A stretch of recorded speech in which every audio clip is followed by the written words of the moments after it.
नमस्कार, मैं हूं आपके साथ पूर्वी राय और आप देख रहे हैं महाकाल एक्सप्रेस न्यूज। उज्जैन के जैथल निवासी दिनेश बैरागी के छोटे बेटे कपिल का विवाह वर्ष 2018 में प्रियंका से हुआ था। विवाह के 3 वर्ष बाद कपिल पैर के कैंसर से पीड़ित हो गए और 2 साल के इलाज के बाद 6 जून 2023 को उनका निधन हो गया। पति की असमय मृत्यु के बाद प्रियंका अपने ससुराल में ही रह रही थी। बहू के अंधकारमय भविष्य को देखकर ससुर दिनेश बैरागी और सास कैलाश बाई ने उसका जीवन दोबारा बसाने का साहसिक निर्णय लिया। पूरे परिवार की सहमति से प्रियंका का रिश्ता विदिशा निवासी गोविंद, जो खंडवा में कार्यरत है, के साथ तय किया गया। भोपाल के एक रिजॉर्ट में संपूर्ण सामाजिक रीति रिवाजों के साथ यह विवाह धूमधाम से संपन्न हुआ। ससुर दिनेश बैरागी ने अपना संकल्प निभाते हुए स्वयं पिता की भूमिका में प्रियंका का कन्यादान किया।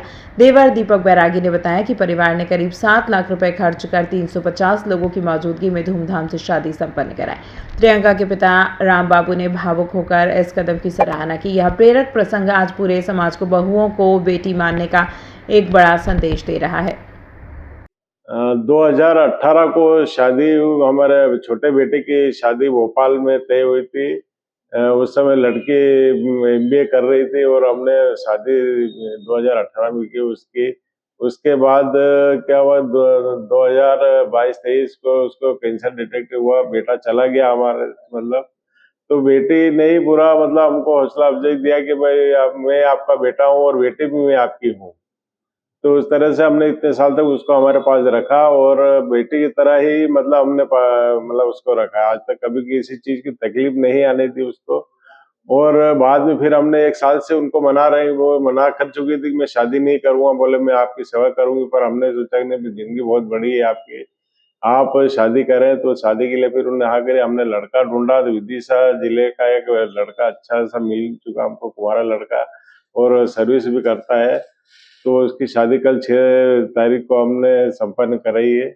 बेटी की तरह विदा किया पूरा राम रिसोर्ट में भोपाल में। पूरा दहेज का सामान वगैरह से लेके पूरा खर्च वगैरह हमने उसका किया। मतलब ना कि उनके माता पिता, पूर्व के जो माता पिता थे, उनको किसी को बात की हमने तकलीफ नहीं आने दी। और हमारी बेटी की विदाई कल हुई है हमारी। आपने कन्यादान किया परिवार का? हाँ, हमारे पूरा परिवार ने कन्यादान किया। पूरे परिवार मौजूद था हमारा और सब आज की तारीख में अच्छे खुश है कि भाई बेटी हमारे घर से चली गई। पहले बेटा चले गया, पर एक बेटी भी जाने का थोड़ा सा गम जरूर है हमको। ये बेटा भी यही था और बेटी भी यही थी। बेटी भी गई, अभी विदा हो गया, तो थोड़ा हमको गम है इस चीज का। किस तरह का समाज को किस तरह से आप कहना चाहेंगे, क्योंकि कई तरह से आप भी सुनते होंगे, पढ़ने में आता होगा कि दहेज प्रताड़ना या मारपीट होगी, बेटी जो बहू है उसके साथ में यातनाएं होगी। तो एक आपने जो पहल की है बहुत अच्छी है और ये समाज को भी इसमें आगे आना चाहिए। समाज वालों से मैं कहना चाहता हूँ कि अपनी बहू को ही बेटी की तरह ही पाले। कभी किसी का कोई हो जाए तो ऐसा ही निर्णय लेना चाहिए कि अपनी बेटी मान के कि उसको भी इस तरह से विदा की जाए, और ना कि वो अपनी जो पराई बहू लेके आए वो भी हमारी बेटी है माने। ना कि उसको प्रताड़ना दी जाए, ना कि कभी दहेज के लिए परेशान किया जाए। मतलब उसको अच्छी बेटी की तरह पाले, बस हमको ये खुशी रहेगी। मतलब आपका नाम? मैं दिनेश बैरागी, जैथल आगर रोड, उज्जैन से। फूड सेफ्टी ऑफिसर बसंत दत्त शर्मा ने बताया कि मधुर डेयरी की ओर से लिखित शिकायत मिलने के बाद जांच शुरू की गई। पूछताछ में संबंधित व्यक्ति ने स्वीकार किया कि वह पनीर यशोदा डेयरी से खरीदता था, लेकिन होटलों में सप्लाई करते समय मधुर डेयरी के नाम से बिल देता था। जांच के दौरान उसके पास से ऐसे भी बिल मिले जिनका इस्तेमाल सप्लाई के लिए किया जाता रहा था। शर्मा ने बताया कि पनीर जिस डेयरी से खरीदा गया उसकी गुणवत्ता और सुरक्षा की जिम्मेदारी भी उसी डेयरी की होगी। पूरे मामले की जांच की जा रही है और नियमानुसार आगे की कार्रवाई की जाएगी। वहीं मधुर डेयरी के संचालक नरेश वासवानी का कहना है कि संबंधित व्यक्ति पिछले करीब 6 महीने से उनके यहाँ से पनीर नहीं खरीद रहा था। इसके बावजूद वह उनकी फार्म के नाम का दुरुपयोग कर नकली बिलों के जरिए बाजार में पनीर बेच रहा था। होटल संचालकों से शिकायत मिलने पर जब बिलों की जांच की गई तो पता चला कि वे मधुर डेयरी के नहीं हैं। इसके बाद खाद्य विभाग को शिकायत दी गई, जिसके बाद कार्रवाई की गई। वासवानी ने बताया कि उन्होंने अपनी फर्म के नाम के दुरुपयोग को लेकर पुलिस में भी आवेदन दिया है और दोषी के खिलाफ कानूनी कार्रवाई की मांग की है।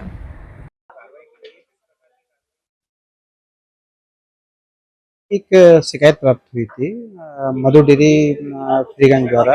मुझे लिखित में व्हाट्सएप पे शिकायत की थी कि उनके नाम से बिल छपवाकर कोई दूसरी जगह से पनीर लेकर होटलों पे सप्लाई कर रहा है। और विशेषकर महाकाल क्षेत्र में, तो आज हम इधर महाकाल क्षेत्र में आए थे, तो इधर होटल सत्युग इन पर जब हम आए थे, और इसकी इंस्पेक्शन करना था, इसकी जांच भी करी, इसके यहाँ से बाकी चीज़ों के हमने आटा, दाल और इसके सैंपल लिए थे तेल के। तो उसी समय एक पनीर सप्लायर यहाँ पर आया था 5 किलो पनीर लेकर। जब उससे पूछताछ की और उसके बाद बिल जो मधु डेयरी का बिल था, तो उसके द्वारा स्वीकार किया गया है कि वो किसी नागजिरी स्थित यशोदा डेयरी से पनीर लाता है और बिल मधुर डेयरी के नाम से यहाँ पर दिया करता है। तो इसका हमने सैंपल ले लिया है और कार्रवाई कर रहे हैं।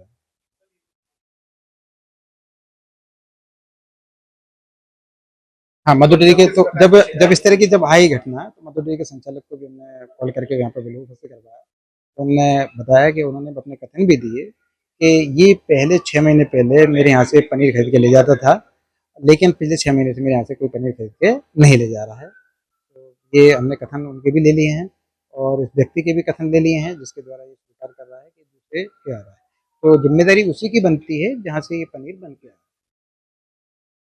बसंत शर्मा, फूड सेफ्टी ऑफिसर। मेरा मेरा नाम अतुल है और इस चीज़ को मैं स्वीकारता हूँ कि पनीर मैंने कहीं और से लिया है वो बिल इनका है, क्योंकि मधु डेयरी से मैं 2 साल से मेरे संपर्क है। मैं वहाँ से पनीर लेके सप्लाई करता था और बीच में मेरी संजू सर जो है वहाँ पे काउंटर संभालते हैं, उनसे मेरी बात भी हुई थी कि मुझे आप जो पनीर दे रहे हैं, उन्होंने मुझे कमीशन का ऑफर करा था कि आप मेरे से मेरे काउंटर बनाइए, आप पनीर मुझसे लीजिए, मैं आपको कमीशन दूंगा। ठीक, तो मैंने उनसे कहा था कि आप मुझे आपकी डेयरी का जो बिल वगैरह है, जो आपकी पैकेजिंग पे आपने मधु डेयरी का नाम लिखा है, वो मुझे दे दिया करे पनीर, क्योंकि पनीर तो मैं आपसे ले रहा हूँ। तो उन्होंने कहा था कि ऐसे सप्लाई नहीं होता है, कहीं कल से किसी भी काउंटर पे कुछ होता है तो उसमें हम सीधे सीधे वो देखा जाएगा। तो मैंने उनसे कहा कि आपका पनीर, इतनी बड़ी डेयरी है, इतनी बड़ी फर्म है, आपकी सब चीज़ बढ़िया है, तो आपको डरने किस बात का। तो उन्होंने कहा कि ऐसा कुछ नहीं होता, आप तो ले लो। फिर उन्होंने कहा कि मुझे बिल दे दीजिए।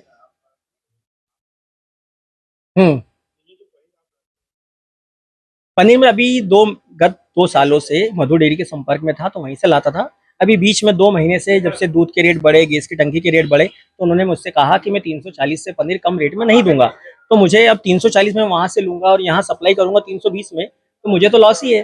तो मैंने दूसरी जगह बात करी कि भैया अपन का काउंटर है, अपन को वहाँ पे पनीर सप्लाई करना है, बेस्ट क्वालिटी देना है, उसमें कोई दिक्कत नहीं है, आप उसमें कॉम्प्रोमाइज मत करिएगा जरा सा भी।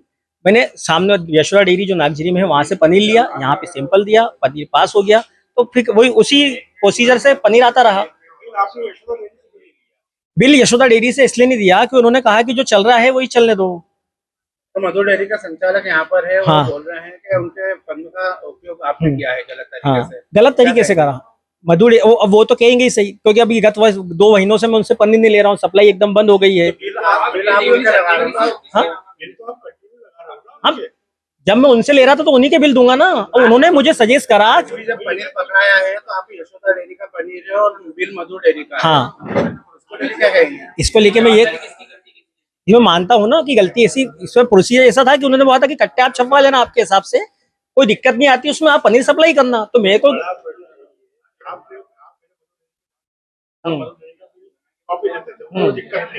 लेकिन आज आपने यशोदा डेयरी का पनीर और मधु डेयरी का फिर आपने मधु डेयरी का बिल क्यों दिया, यशोदा का बिल क्यों नहीं दिया? सर, अगर आज मान लो पनीर खराब निकलता है तो कार्रवाई करेगा। नहीं, पनीर खराब निकलता है तो खाते कार्रवाई तो करेगा, होटल वाले पे करेगा, होटल वाला जिससे पनीर लिया उस पे करेगा, है ना। अब मेरे पनीर में अभी तक तो कोई प्रॉब्लम आई नहीं। अब अंदर हाँ सर, मेरा तो बस यही है होटल है, बाकी सब मैंने बंद कर दिया सप्लाई। जब से कमीशन इतना रेट हाई हो गया है तो मैंने सब बंद कर दिया है। जानकारी आई है कि बड़े होटल में भी आप सब गलत जानकारी है। अब जो छोटा है उसे तो हर कोई दबाएगा पावर और पैसे का उपयोग करके। जब तक मेरा आपसे संबंध थे, जब तक आप मधुर रही है, और जब आपसे संबंध टूट गए तो आपने ब्लेम डाल दिया। आपका नाम बताओ। मेरा अतुल नाम है, कोयला फाटक 91 कोयला फाटक आगर रोड। ये यहाँ पर सतयुग इन पे पनीर मंगाते थे, तो इन्होंने पहले तो मधु डेयरी के नाम से पनीर देना बताया, बाद में इन्होंने जो है नकली पर्ची छपवा के हमारा फर्म का दुरुपयोग किया, नाम का मधु डेयरी का, और पनीर भी यशोदा डेयरी का भी बता रहे हैं, जैसे जांच में पूछा है। तो पनीर हमारे यहाँ का नहीं है, नाम हमारे यहाँ का जो कट्टा इन्होंने है वो नकली छपवा के रखा है। इस तरीके से दुरुपयोग कर रहे हैं। आपके पास में हमारा पनीर आता था, आपने शिकायत करी एक बार कि भाई जो है थोड़ा सा हल्का सा खटास है, तो हमने फिर इनसे बिल मांगा, आके पनीर जो क्वालिटी चेक करते हैं उनको भी भेजा, तो देखा कि भाई बिल हमारा नहीं है और माल भी हमारा नहीं है। तो उससे पकड़ में आया कि भाई आप किससे मंगाते हो, कौन ला के आपको देता है। पूरी चीजें जब आपसे ली गई उसके बाद में ये है कि इसकी हमने खाद्य विभाग में शिकायत करी कि भैया हमारे नकली बिल से आप जिससे मंगवा रहे हो वो हमारे जो है नकली बिल का उपयोग कर रहा है बनवा के, और पता नहीं कहाँ से लाके पनीर दे रहा है, जिससे जो है हमारे नाम की जो है फर्म के नाम का साख खराब हो रही है और इस तरह से है। तो फिर मैंने खाद्य विभाग में शिकायत करके ये कार्रवाई के लिए करा, और आपने जो है उसको वापिस से पनीर मंगवा के यहाँ बुलवाया और रंगे हाथों पकड़ा गया वो।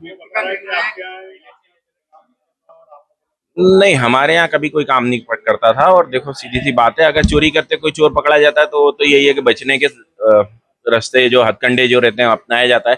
आपके माइक का मैं अगर किसी को न्यूज बन के अगर ले लूं न्यूज, तो ऐसा थोड़ा ना आपने मुझे अधिकृत किया। जो भी शासकीय कार्रवाई या जो भी होनी चाहिए, पुलिस की कार्रवाई वो होनी चाहिए,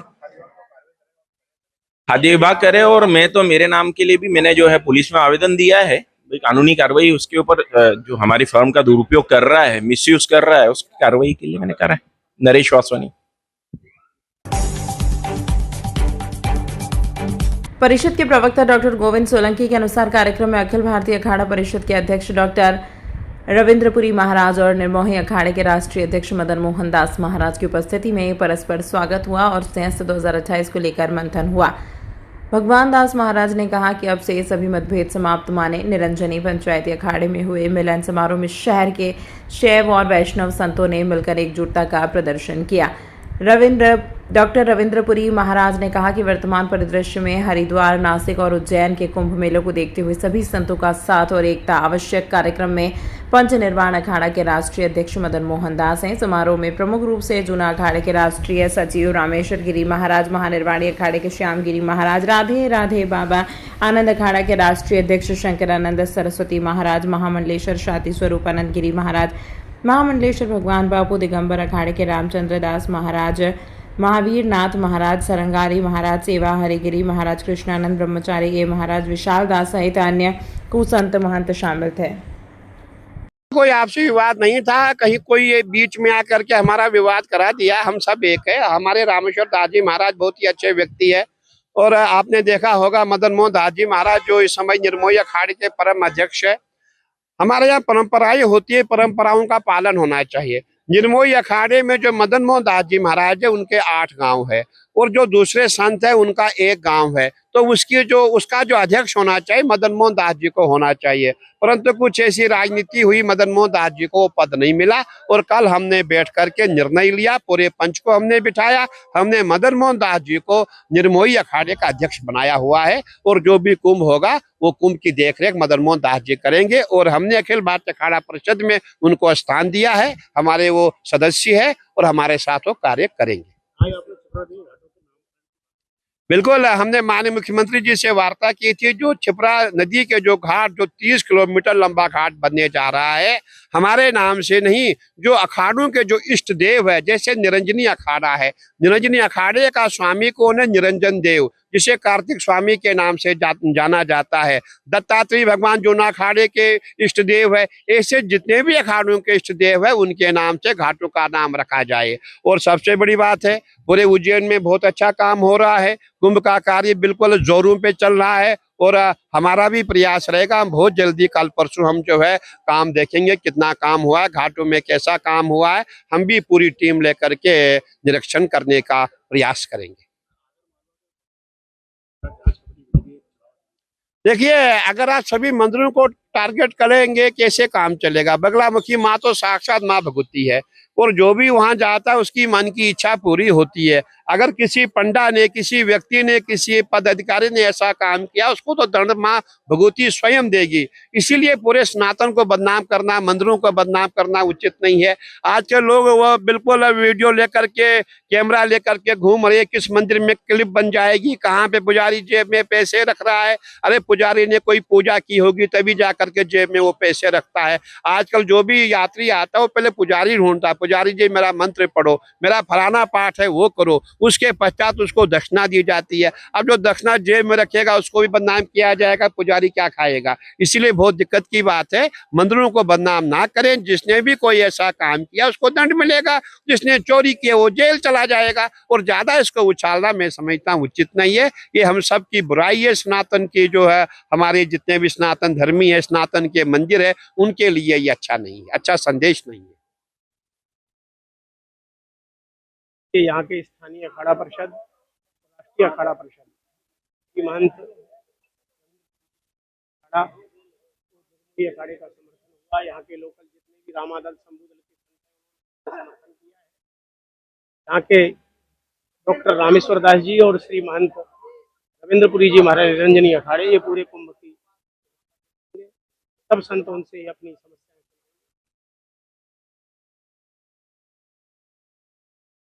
ये साधु का काम ही है एक करना। बहुत दिन से मन में एक वेदना थी कि यहाँ जैसा चल रहा है बहुत अच्छा नहीं है। आकाल से प्रार्थना की, उन्होंने प्रार्थना मान ली। राम मंदिर में क्या कहेंगे, जहाँ थोड़ी सी अनुशासन का अभाव होता है और जरूर स्वतंत्रता पाकर के लोग मनमानी, यही राम मंदिर में हुआ है। लोगों को जैसा मैनेजमेंट व्यवस्थाएं अनुशासन रखना चाहिए था, उसमें थोड़ा सा ढिलाई बरती गई। उसका दुष्परिणाम भारत के सामने आया। इससे संपूर्ण सनातन जनता, भारतीय हिंदू प्रभावित हुए और उनको पीड़ा। देखिए, संतों का तो भाई राम जन्मभूमि निर्मोही अखाड़े ने उसका मुकदमा लड़ा। निर्मोही अखाड़ा शुरू से ही उसको देखता रहा। 1982 तक तो निर्मोही अखाड़े के संत वहाँ पूजा करते थे।